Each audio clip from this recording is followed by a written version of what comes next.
Hello अभिमान, स्वागत है आपका अपने यूट्यूब चैनल करियर पर। आपको पता है आपका रेलवे ग्रुप डी का पेपर 17 नवंबर से बताया जा रहा है और ये एग्जैक्ट डेट पे होगा। आप इस बात की टेंशन ना लीजिए। तो आपके पास लगभग लगभग 40 से 45 दिन रह गए। तो मैं ये कह रहा हूँ आपके लिए मैं लेके आऊँ 60 मॉक टेस्ट, यानी कि मैथ्स के मैं आपको 60 दिन में 60 पेपर कराने वाला हूँ। जिसमें मैंने आपको पहला पेपर आपको कल कराया, तो वो आई होप आपने वो वीडियो देख रखा होगा। नहीं देखा तो पहले वो जाके देखें। मैंने उसमें बताया कि किस तरीके के क्वेश्चन आपके पेपर में आते हैं और उसका यूनिक सॉल्यूशन क्या हो सकता है। ठीक है, क्वेश्चन सॉल्यूशन बतेरे पड़े हुए हैं, लेकिन मैं वो चुनिंदा क्वेश्चन लेके आया, वो आपको डायरेक्ट आपको क्लास में मिलेंगे और इस क्लास की पीडीएफ आपको टेलीग्राम चैनल पे मिल जाएगी। करियर हब के जो वीडियो को डिस्क्रिप्शन में उसका लिंक दिया है। मैं ज़्यादा बता देता हूँ। एक पहला हम पेपर सॉल्व कर चुके हैं, आज दूसरा दिन है। डे 2 लिख देता हूँ मैं यहाँ पे, डे 1, ये डे 2। ठीक है, और अब की बार हमारी लास्ट तैयारी होनी है, आपको पता है, रेलवे ग्रुप डी के लेके। तो मेरा फोकस रहता है आज क्लास में हमेशा 15 से 20 क्वेश्चन लेकर, उसके साथ साथ मैं आपको कंसेप्ट भी सिखाऊं और अप्रोच या शॉर्ट ट्रिक जो मेरे से पॉसिबल होगा मैं आपको बेहतर देने की कोशिश करूंगा। ठीक है, तो पहला क्वेश्चन हम स्टार्ट करते हैं। और हाँ, आप वीडियो रिकॉर्डेड फॉर्म में देख रहे हैं। अगर मैं क्वेश्चन यहाँ पे आपको डिस्प्ले होगा तो आप वीडियो को पॉज करके एक बार खुद से ट्राई करें कि मेरा तरीका क्या है और मैं किस तरीके से इस सवाल को करा रहा हूँ। ठीक है, चलिए तो पहला क्वेश्चन हम करते हैं।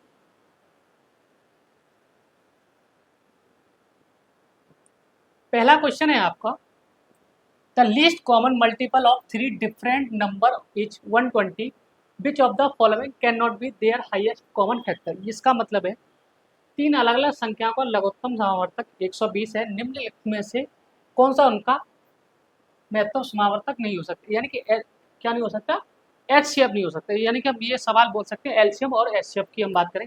ये सवाल किससे है, एलसीएम और एचसीएफ, जो कि और एलसीएम एचसीएफ बहुत इजी टॉपिक है आपका। देखो, एलसीएम क्या होता है, लीस्ट कॉमन फैक्टर, और एचसीएफ होता है हाईएस्ट कॉमन फैक्टर। अब इसमें से हमें ऑप्शन से जाएंगे। आपको पता है 120 एलसीएम है, एलसीएम है आपका 120। तो एचसीएफ में क्या होता है, हाईएस्ट कॉमन फैक्टर चाहिए। अच्छा, उसमें क्या क्या आ सकता है, 15 ये पूछा है, नहीं हो सकता, एचसीएफ नहीं हो सकता। तो मैं बात करूं 15 से तो ये नंबर कट रहा है, तो ये ऑप्शन नहीं हो सकता। ठीक है, 40 से भी 120 कटता है, इसका भी मल्टीपल है तो ये भी नहीं कटता। 20 का भी मल्टीपल है 120, ये भी नहीं कटता। तो एक ही ऑप्शन आपका ऐसा 16 का फैक्टर नहीं है 120। अच्छा आप बताओ, 16 की टेबल में 120 आता है? आप बोलोगे बिल्कुल नहीं आता। तो कौन सा आपका ऑप्शन होगा, 16 इज द राइट आंसर। और ऐसे क्वेश्चंस को हम ऑप्शन से जो है वो ज़्यादा बेहतर और इजी सवाल है। और आपके पेपर में आरपीएफ एसआई में पूछा भी गया है सर 2024 में। ठीक है, तो क्या इसका आंसर होगा 16। इस सवाल में कोई कंसेप्ट नहीं है, आपको सिर्फ ये देखना है एलसीएम 120 है। आपको कहना है, बताना है कि एचसीएफ क्या नहीं हो सकता है इसका। कुछ बच्चे कहेंगे, कुछ बच्चे इस लाइन को मिस कर जाएंगे, नहीं हो, आपने बोला एचसीएफ होगा, अब बच्चे ने नहीं होगा तो उसको भाई 15 से कट जल्दी में हुआ तो वाले ऐसे क्वेश्चन को 15 का पहला ऑप्शन लगा के निकल लेगा। लेकिन आपको क्वेश्चन भी पूरा पढ़ना है कि नहीं हो सकता, हमसे पूछा है कैन नॉट बी पॉसिबल। ठीक है, तो क्या होगा, 16 इज द राइट आंसर। ठीक है, ये सवाल इजी था, इस पर मैं ज़्यादा वक्त नहीं लूँगा। अगला सवाल मैं आपकी कॉपी पर लेके आ रहा हूँ। ठीक है, चलिए, ये एज आयु का सवाल है। सवाल है आपका, मैं पढ़ देता हूँ और आप भी पढ़ें और आप पॉज करके देखें भी। 10 years ago, the age of Sunita wife thrice the age of her daughter. Tanya, 10 years hence, the age of Sunita will be twice as the age of Tanya. What is the ratio of their present age? Hindi में पढ़ देता हूँ आपके लिए सवाल। 10 वर्ष पहले सुनीता की आयु उसकी बेटी की आयु की 3 गुनी है। चलो कोई बात नहीं, हम नहीं मान लिए। 10 वर्ष के बाद सुनीता की आयु तान्या की आयु की 2 गुनी हो जाती है। उनकी वर्तमान आयु क्या होगी? ये सवाल फिक्स टाइप है, और ये सवाल फिक्स टाइप का मतलब है ये सवाल आपको देखने को मिलेगा ही मिलेगा आपको सब पेपर में। अब ये मत कहो कि मेरी सर, आप बोलोगे कल को सर मेरी शिफ्ट में नहीं है। भैया रेलवे का मतलब है, रेलवे ग्रुप डी का पेपर होगा, आप कहीं ना कहीं इस तरीके का शिफ्ट में सवाल पूछा जा सकता है और पूछा जाएगा डेफिनेटली। आप जब पेपर आएगा पता चल जाएगा आपको। तो सुनीता और उसकी बेटी, हम इसको ना हम रेशियो मेथड से करेंगे और इसको हम बोलते हैं क्रॉस प्रोडक्ट मेथड और रेशियो मेथड भी। तो एक तरफ है सुनीता और उसकी बेटी तान्या।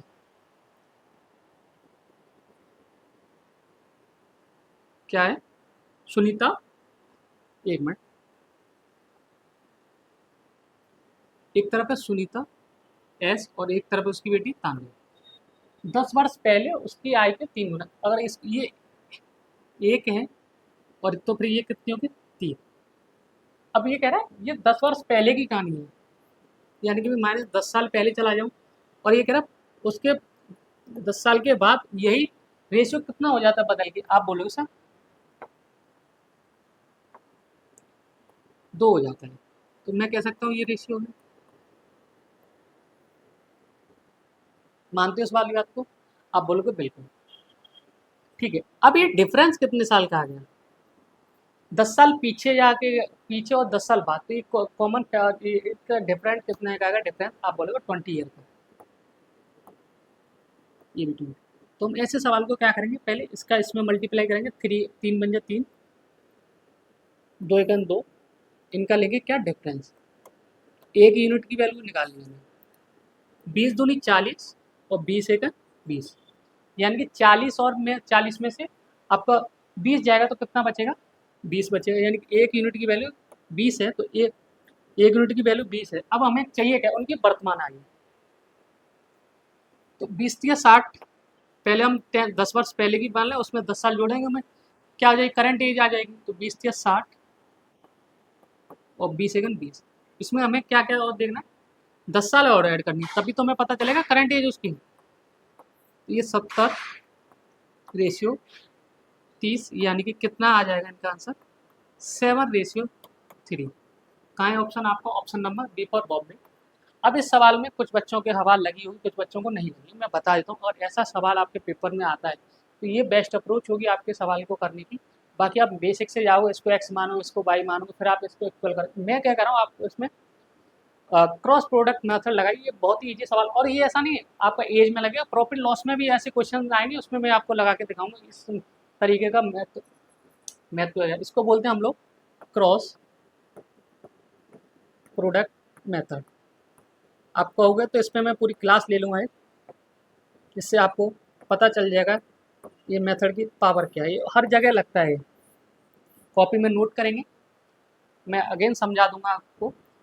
ये कहा था इसमें 10 वर्ष पहले हमने बोला 3:1 में दे रखा है। 10 वर्ष के बाद हमने बोला पहले 10 साल पीछे आना, फिर उसके 10 साल बाद आना है। हमने रेशियो को बराबर किया तो ये डिफरेंस निकल के आएगा 20। ठीक है, फिर हमने बोला 3 एकन 3, 2 एकन 2, एक का डिफरेंस 20 आया। पहले हमने 10 साल पहले की एज निकाली, 20 या 60, 20 एकन 20। उसमें हमने करंट एज निकालने के लिए हमने उसमें 10 ऐड कर दिया, 70:30 आ गया। और हमें पूछा गया था फाइनल रेशियो, यानी 7:3 इज द राइट आंसर। समझ में आया? आप बोलोगे बिल्कुल समझ में आया। अगर आपके सवाल समझ में आ गया तो नेक्स्ट सवाल को हम चलते हैं। ये सवाल आपका मेंसुरेशन का बोल सकते हैं या परसेंटेज का बोल सकते हैं। मैंने आपको एक तरीका कल बताया था, उस पर है। सवाल है आपका, if the radius of a right circular cylinder is decreased by 40% and its height increased by 75%, its volume will be decreased। यदि एक लंबवर्ती बेलन की त्रिज्या 40% कम कर दी जाए और उसकी ऊंचाई को 75% बढ़ा दी जाए तो उसका आयतन कितना परसेंट कम होगा? यानी वॉल्यूम वॉल्यूम की बात कर रहा है। बेलन का आयतन कोई बता सकता है? बताइए, अगर आपने पढ़ा है तो बेलन का आयतन मुझे बताइए क्या होता है? बेलन का आयतन होता है पाई आर स्क्वायर एच। इसमें हमारा पाई कॉमन रहेगा तो इससे तो हमें कोई मतलब नहीं कॉन्स्टेंट टर्म में। ये कह रहा है 40% बढ़ा कम कर दे। 40% का मतलब होता है 2/5, ये कम करना, और ये उसका मतलब होता है 3/4 बढ़ाना। यानी कि हमें चाहिए वॉल्यूम। तो पहले 5 था, अगर 5 उसकी रेडियस थी तो क्या कर रहा है 2 कम कर रहा है, तो आप कितनी रेडियस रहेगी उसकी 3। लेकिन बच्चे गलती क्या, याद रहे आपको पाई आर स्क्वायर एच, यानी कि 5 हमें क्या करना है आर का स्क्वायर करना है। तो हम इसको डायरेक्ट ऐसे भी तो लिख सकता हूँ मैं 25:9। ठीक है, ये होगी हमारी आर, आर स्क्वायर है ये, इंटू एच। 4 3/4 होता है इसका मतलब, यानी पहले 4 थी तो अब कितनी होगी बढ़ के 7। तो कितना होगा 25 × 4 = 100, 9 × 7 = 63। अब कोई चीज़ 100 पे हम कैलकुलेट करते हैं, 100 से 63 रहेगी, तो आप कोई बता सकता है कितने परसेंट का डिक्रीज हुआ? आप देख के बता दो सर, 37% का डिक्रीज हुआ। और यही इस सवाल का आंसर है जो ऑप्शन नंबर बी में आपके सवाल में दे रखा है। ये सवाल करने के लिए बेहतरीन अप्रोच है, आपको इसी तरीके से ऐसे सवाल को टैकल करना है और आपके पेपर में पूछा जा सकता है। संभावना है आपके पेपर में आपको मिल जाए, जब आप पेपर खोलोगे तो आपको इस तरीके का क्वेश्चन आपको जरूर मिलेगा। ठीक है, खोलने का मतलब कंप्यूटर लैब में, आप कुछ और ना समझें। ठीक है, चलिए ये सवाल समझ में आया? अगर आ गया तो मैं आगे बढ़ूँ, इजाज़त दोगे आप? इजाज़त आपको देनी पड़ेगी, कोई बात नहीं। चलिए अगला क्वेश्चन देखते हैं हम लोग।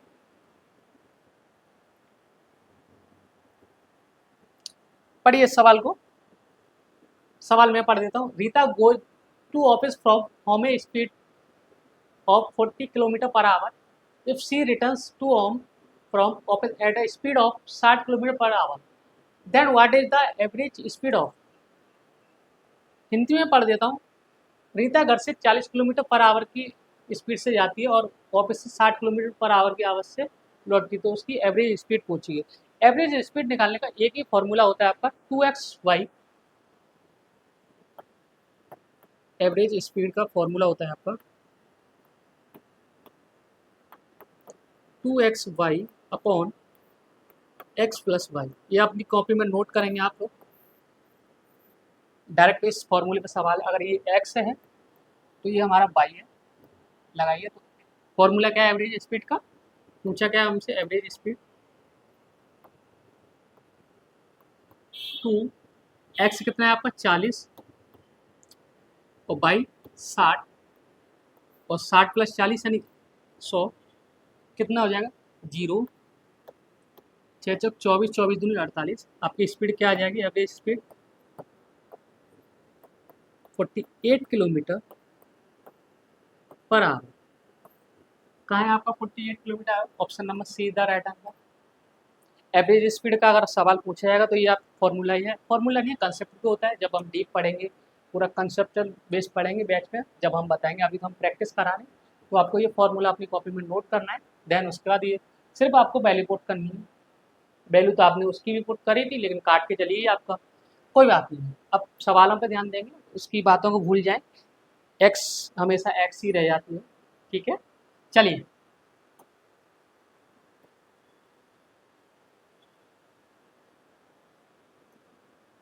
मेंसुरेशन का सवाल है आपका। मैं क्योंकि आपको बताया रेलवे ग्रुप डी में मेंसुरेशन से सवाल पूछे जाते हैं, तो मैंने सोचा मेंसुरेशन के भी सवाल आपसे पूछे जाएं। तो आप सवाल को पढ़ेंगे और मैं आपको बता देता हूँ। सवाल बहुत ही कंसेप्चुअल है और इसमें भी डायरेक्ट फॉर्मूला आपको पता है। ग्रुप डी का पेपर में आपको सीधा कंसेप्चुअल नहीं पूछा जाएगा, थोड़ा ट्रिकी फॉर्मूला बेस पे ही क्वेश्चन पूछे जाते हैं। ये सवाल है आपका, the area of 3 adjacent face of a solid cube are 192 centimetre square, 242 centimetre square and 24 centimetre square. What is the volume in centimetre cube of the cuboid. ये कह रहा है एक ठोस घनाभ के 3 आसन्न फलकों का क्षेत्रफल 192 सेंटीमीटर, 242 सेंटीमीटर और 24 सेंटीमीटर, तो घनाभ का आयतन क्या है? 3 आसन्न फलकों की बात कर रहा है, तो इसका अगर आपको क्या चाहिए? आयतन चाहिए,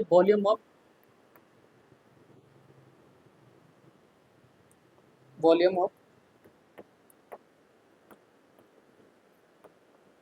adjacent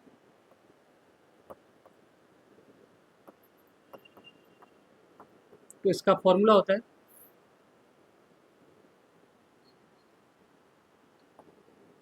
A1 into A2 into E3। क्षेत्रफल ही तो दिया, तो ए का मतलब होता है एरिया। ये फॉर्मूला आप लिखेंगे अपनी कॉपी में और डायरेक्ट इससे सवाल पूछा जाएगा। तो क्या पूछा हमें? आसन फलकों का ही तो पूछा है, तो हम लिखेंगे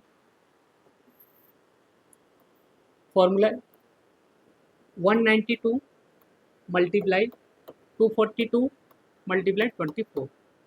अब कुछ बच्चों को परेशानी होगी, सर कि हम तो इसका मल्टीप्लाई करेंगे तब रूट से बाहर लेके आएंगे, लेकिन आप यहाँ पर टाइम बचा सकते हो। हम ना इनको ना तोड़ लेते हैं, यानी ब्रेक कर लेते हैं। अब कुछ बच्चों को दिक्कत होगी, मैं बता देता हूँ आप किस तरीके से ब्रेक करेंगे। 192 का मतलब जब इतनी बड़ी तैयारी कर रहे हो आप ग्रुप डी जैसे एग्जाम की, तो आपको एक अपना अच्छा लेवल होता है, आपको पता है, क्योंकि आप आज के ज़माने में ग्रुप डी का पेपर निकालना एक यूपीएससी से ज़्यादा महंगा पड़ रहा है। महंगा का मतलब यूपीएससी से ज़्यादा तैयारी करनी पड़ेगी, वहाँ ही सबसे ज़्यादा कंपटीशन देखने को मिलता है। तो 192, मैं दोबारा बता देता हूँ,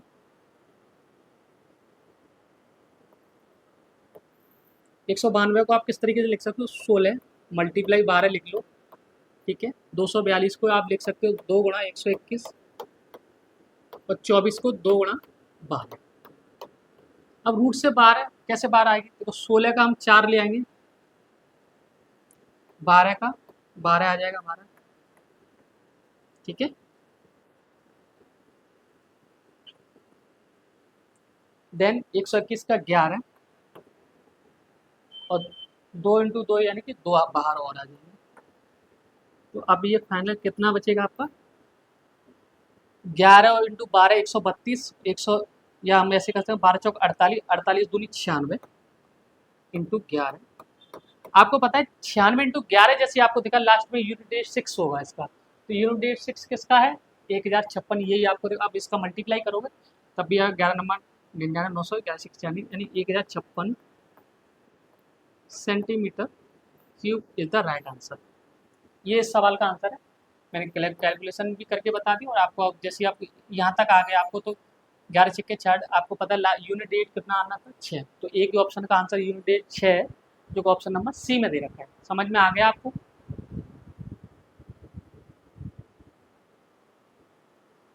समझ में आ गया। चलिए आगे बढ़ें, या आप स्क्रीनशॉट ले सकते हो उस सवाल का, मेरा भी फोटो ले सकते हो आप। चलिए, क्लास में माहौल बनता रहना चाहिए।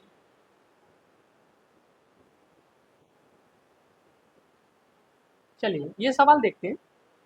ये सवाल है आपका, seats for engineer management and science and in a university are the ratio of 7:8:9. There is a proposal to increase these seats by 20%, 30%, 60% respectively. What will be the ratio of the increased seats? ये कह रहा है एक विश्वविद्यालय में engineer प्रबंधन और विज्ञान की सीट, इंजीनियर प्रबंधन और विज्ञान की सीटों का अनुपात 7:8:9 है। तो इन सीटों को क्रमशः 20%, 30%, 60% बढ़ाने का प्रस्ताव है, तो बढ़ी हुई सीटों का अनुपात क्या होगा, ठीक है। एक तरफ है हमारे पास इंजीनियर है, जो कि देश में कोई वैल्यू है नहीं इंजीनियर, अगर आप पत्थर भी मारोगे तो हो सकता है वो सीधा पत्थर इंजीनियर को ही जाके लगे। प्रबंधन का मतलब है मैनेजमेंट, जो कि एसएससी का आजकल बहुत बिगड़ा हुआ है। विज्ञान यानी साइंस, ये पहले किस रेशियो में, 7:8 रेशियो नहीं मानते हो। चलिए अब इसमें क्या कह रहा है, 20% का इंक्रीजमेंट कह रहा है, इंक्रीजमेंट कह रहा है, और इसमें कह रहा है 30% का, और इसमें कह रहा है आपको 60% का, ठीक है। चलिए अब 7 या 20% बढ़ाओ तो तब भी आप कर सकते हो, बट मैं कह रहा हूँ आप इस पर एक एक जीरो चिपका लीजिए जिससे आपकी सहूलियत हो जाए। तो 70 का 120% निकालेंगे,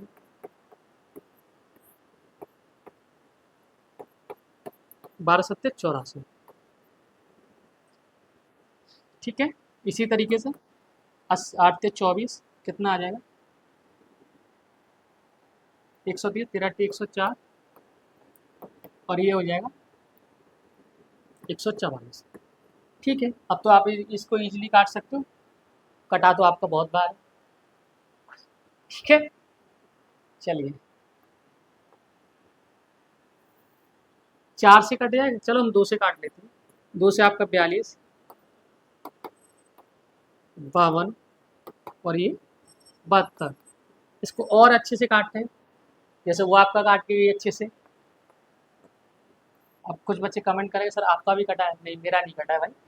तो इसका रेशियो हम निकालेंगे, 21:26:36। कहाँ है भाई आपका ये ऑप्शन, ऑप्शन नंबर सी था राइट आंसर। मैंने आपको ये बताया, तो आप इस सवाल को मल्टीपल फैक्टर से भी कर सकते हो, मैं अब करा भी देता हूँ आपको। अगर क्योंकि सर इतना बड़ा आपने सॉल्यूशन दिया, मैंने आपको बताया, अगर पेपर में मान के लो कोई कैलकुलेशन पॉइंट में आ गई, फिर आप इधर उधर ऊपर नीचे करोगे, क्या मतलब है।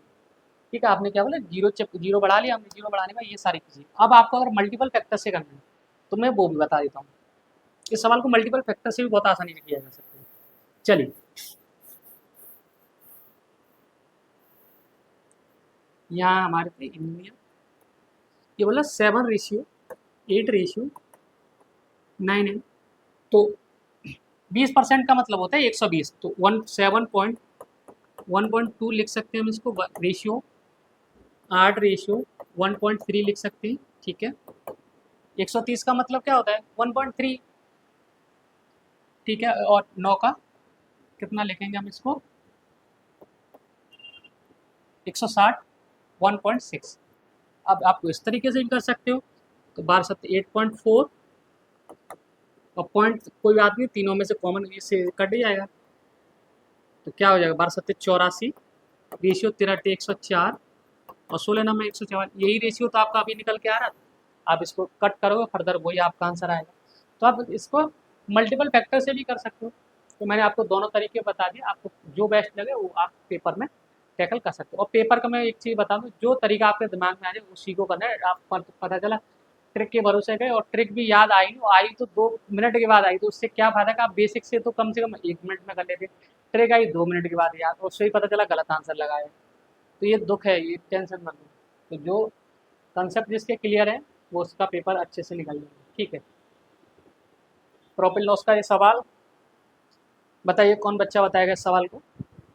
सवाल है, a table and a swing machine, नहीं, a table and a swing bar sold for 9,936 each. The table bars sold for a profit of 8% and swing bars sold of loss 8%. What is the gain of loss percentage the whole transaction? ये कह रहा है एक मेज और एक झूला, जो कि आपने बचपन में झूला होगा, झूला 9,936 रुपये प्रति झूला बेचा गया। मेज को 8% लाभ पर और झूले को 8% हानि पर बेचा गया। तो पूरे लेन-देन में लाभ या हानि का प्रतिशत ज्ञात करिए। अगर ऐसे सवाल आपसे पूछा जाए, इस सवाल में आप मुश्किल से आप 5 सेकंड का वक्त लोगे। अगर आपको ये देखा है सोल्ड कर रहा है ना प्रत्येक चीज़ को, तो इस अगर सवाल में मैं आप काम की बात बताऊँ, इस सवाल में इस डेटा की तो कोई ज़रूरत ही नहीं। अगर कभी भी आपको पता है, सवाल में पूछा है कि एक 2 आर्टिकल है, सेम प्राइस पे बेचे जा रहे हैं, सेम प्राइस पे बेचे जा रहे हैं, ये चीज़ भी ध्यान रखें। एक पे 8% का प्रॉफिट हो रहा है, दूसरे पे भी 8% का लॉस हो रहा है, तो इसमें आप डायरेक्ट फॉर्मूला लगाओगे, क्या लगाओगे, x² अपॉन 100, और आंसर आपके कदमों में होगा। एक कॉपी में अपना नोट कर लें, इफ SP इज सेम, तो फॉर्मूला क्या लगेगा आपका, ये वाला लगेगा। तो x हमारा 8 है, 8 का स्क्वायर करेंगे अपॉन 100,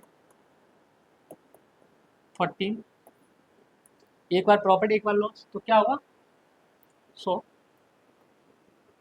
कितना आएगा पॉइंट्स। तो लेकिन हम, और इसमें ये भी चीज़ है, हमेशा आपको क्या होगा, लॉस होगा इसमें। ठीक है, तो कितना आ जाएगा 0.064% लॉस। क्या आएगा 0.64% लॉस आएगा आपका। अगर आपका SP सेम है तो आप फॉर्मूला सीधा लगाएंगे। अगर परसेंटेज में मुझे तो आंसर चाहिए तो मुझे इस वाली डेटा की ज़रूरत ही क्या थी। अब कुछ बच्चों को अगर नहीं आएगा तो पहले इसका 8% प्रॉफिट पे निकालेंगे वो लोग, फिर उसको कहेंगे 8% हानि पे निकालेंगे, फिर आप इन दोनों का सम करोगे, फिर उन दोनों का सम करोगे, तब आप कहीं जाके CP में से SP घटाओगे, तब आपको फॉर्मूला आंसर आएगा। लेकिन आपको कंसेप्ट पता है, गाजर का हलवा तो नहीं कह सकते, सूजी का हलवा हम खा के आए तो अभी थोड़ा सा अच्छा सा नहीं लग रहा, कोई बात नहीं, ज़्यादा खा लिया स्वाद स्वाद में। कलर हम पिंक कलर लेंगे इस बार, दर्शकों की भारी डिमांड है। ठीक है, तो x² अगर SP सेम है तो आप x² अपॉन 100 करेंगे, तो आप सीधा फॉर्मूला लगाएंगे और आंसर आपका ये रहा। समझ में आया कंसेप्ट कि नहीं आया? अगर आ गया है तो एक प्यारा सा कमेंट और लाइक्स जरूर करें। ठीक है, और चैनल पर नए हैं तो चैनल को सब्सक्राइब भी करें। चलिए अगला, ये सवाल है आपका टाइम एंड वर्क का। ये बहुत अच्छा सवाल है। सवाल है, Aarav and Durga together can do a piece of the work 33 days. They work together for 15 days and they then Arab left the work and Durga alone finished the remaining work in the 30 days.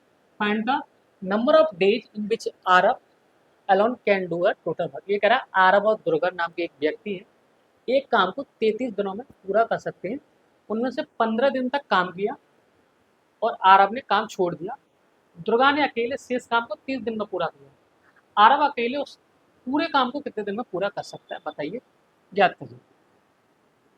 चलिए, तो पहले क्या है, आरब plus Durga ji हैं आपके, ये काम को किसी काम को कर रहे हैं 33 दिन में और 15 दिन तक काम कर रहे हैं। तो मैं कह रहा 33 दिन तक काम है, मैं 33 इसका टोटल वर्क और मान लेता हूँ।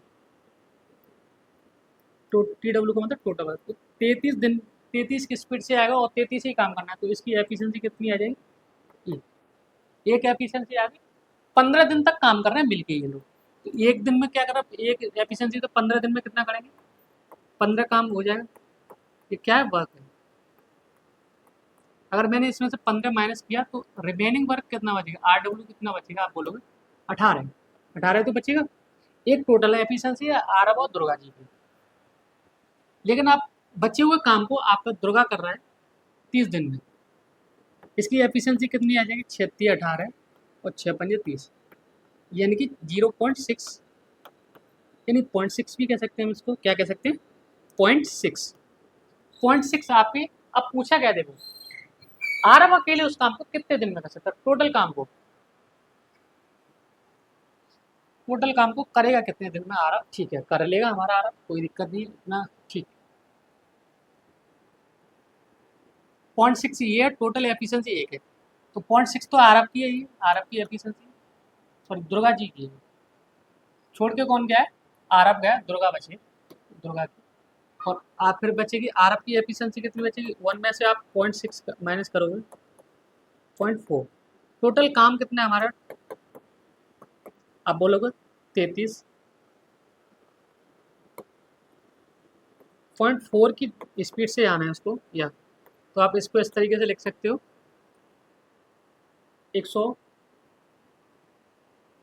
कितना आएगा भाई, इसका जीरो करेंगे, 2 से 2 15 दिन, 165/2 आएगा, कितना आएगा आपका इसका, 165/2 दिन लगेंगे इसको काम करने में आरब को। अब ये सवाल थोड़ा सा आपको लंबा लग रहा है, लेकिन मैं आपको बता देता हूँ, सवाल को दोबारा देखिए। ये कह रहा है आरब और दुर्गा एक काम को मिलकर कितने दिन में करे, 33 दिन में करे, मैं ठीक है मान लेते 33 दिन में कर रहे हैं, तो हमने इसका क्या माना, 33 ही टोटल वर्क मान लिया। देन उसके बाद ये दोनों मिलके 15 दिन काम कर रहे हैं, तो 15 दिन में एक ही एफिशिएंसी जाएंगे, तो 15 काम खत्म कर चुके होंगे ये लोग, आप मानते हो इस बात को, आप बोलो बिल्कुल। 15 काम अगर आपका चला गया या 15 काम खत्म हो गया, तो कितना बचा हमारे पास रिमेनिंग काम, आप बोलोगे 18 काम बचा। वो किसने पूरा किया, आप बोलोगे दुर्गा ने पूरा किया, कितने 30 दिन में। तो यहाँ से मैं एफिशिएंसी का रेशियो लिया तो मैंने 0.6 आ गई इसकी दुर्गा की एफिशिएंसी। अब टोटल है आपकी 1, जिसमें से 0.6 चला गया, तो आरब की एफिशिएंसी आप निकाल लोगे। अब आरब की एफिशिएंसी कितनी बचेगी, 0.4, और हमें 33 काम कराना है 0.4 की स्पीड से, तो कितना आपका डे जाएगा, 165/2 दिन इसका आपका राइट आंसर होगा। ठीक है, अगले क्वेश्चन पर चलते हैं हम लोग। समझ में आ गया, नहीं समझ में आया दोबारा देखिएगा, वीडियो का यही पर्पज होता है कि आप टीचर को कहीं भी घुमा सकते हो, किसी भी एंगल से देख सकते हो। 24/7 आपके जिम में रहता है टीचर। ठीक है, चलिए, जिम ने मतलब कह सकते हो मोबाइल फ़ोन में। सवाल बहुत ही बढ़िया चुनिंदा सवाल है और ये आपके पेपर में पूछा जाएगा। पूछा जाएगा का मतलब ये नहीं कि मैं कह दूँगा नहीं पूछा, इस तरीके के सवाल आपसे पूछे जा सकते हैं। ये सवाल जियोमेट्री का बोल सकते हो, आप मेंसुरेशन का बोल सकते हो, कुछ भी बोलो। 10 side of triangle 60, 61 and 11 centimetre, what is the area of in centimetre. एक त्रिभुज की भुजाएं 60 सेंटीमीटर, 61 सेंटीमीटर और 11 सेंटीमीटर, तो इसका क्षेत्रफल क्या होगा। ये सवाल पता बहुत ज़्यादा ट्रिकी है, और इसकी ट्रिक क्या है आपको पता है, 60 11 61 मिलके एक ट्रिपलेट बनाते हैं। ट्रिपलेट जानते हो, नहीं जानते हो, नहीं जानते हैं, ट्रिपलेट पे भी हमने क्लास ले 3 4 5 का एक ट्रिपलेट होता है, इसी तरीके 60 61 और 11 का ट्रिपलेट होता है। तो यहाँ से सीधा हम मान सकते हैं ये आपका क्या हो जाएगा फिर इसका ट्रिपलेट में, ये तो इसको बेस मान लो, ये हाइट हो जाएगी और ये आपका परपेंडिकुलर हो जाएगा। परपेंडिकुलर का मतलब नहीं, ये हो जाएगा आपका हाइपोटेनियस, जानते हो। तो इसका सीधा फॉर्मूला लगाएंगे आप, area of triangle, area of triangle half base कितना है आपका 60 इंटू हाइट 30, तो सवाल का आंसर आ जाएगा आपका 330 सेंटीमीटर स्क्वायर। कहाँ है भैया आपका। अब पता है, अब जिस बच्चे को ट्रिपलेट याद होगा, ट्रिपलेट याद होगा तो वो झट से सवाल करेगा, जिस बच्चे को ट्रिपलेट नहीं याद होगा तो वो थोड़ा सा हो सकता है सवाल छोड़ भी दे। ठीक है, तो आप ट्रिपलेट भी याद रख सकते हैं, मैं लिख भी देख सकता हूँ आपको यहाँ पे। एक ट्रिपलेट याद रखें, 3 4 5, ये बहुत कॉमन है, 5 12 और 13। एक होता है 8 15 17। एक आप ये वायरल, मतलब वायरल क्या बोलते हैं कि कई बार पूछा गया, 60 11 61 12 35 37। ये कुछ इंपोर्टेंट ट्रिपलेट्स हैं, लिख सकते हो अपनी कॉपी में।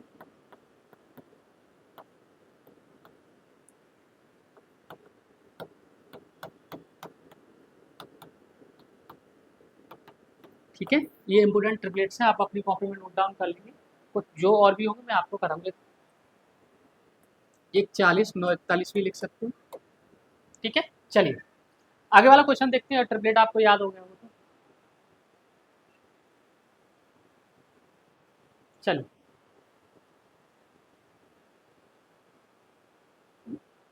ये सवाल है आपका। मैंने आपको कल डिविजिबिलिटी बताई थी, 4 की बताई थी, 4 का डिविजिबिलिटी क्या था, लास्ट 2 डिजिट, और 8 की लास्ट 3 डिजिट 8 से डिवाइड होंगे तो वो आप 8 का संख्या कटे।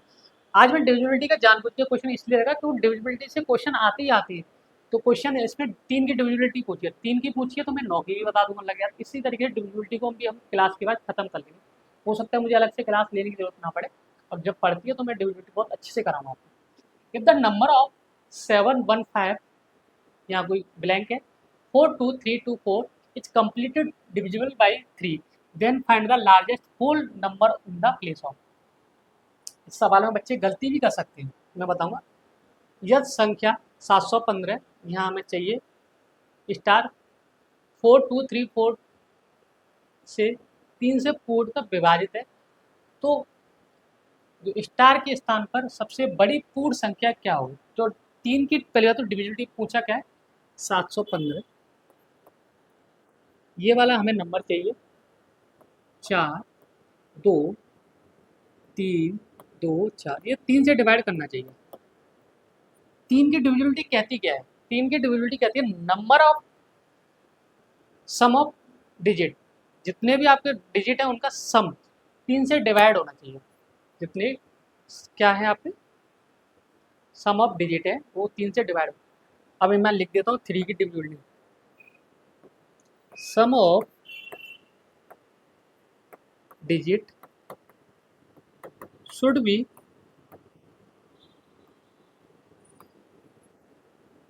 डिवाइड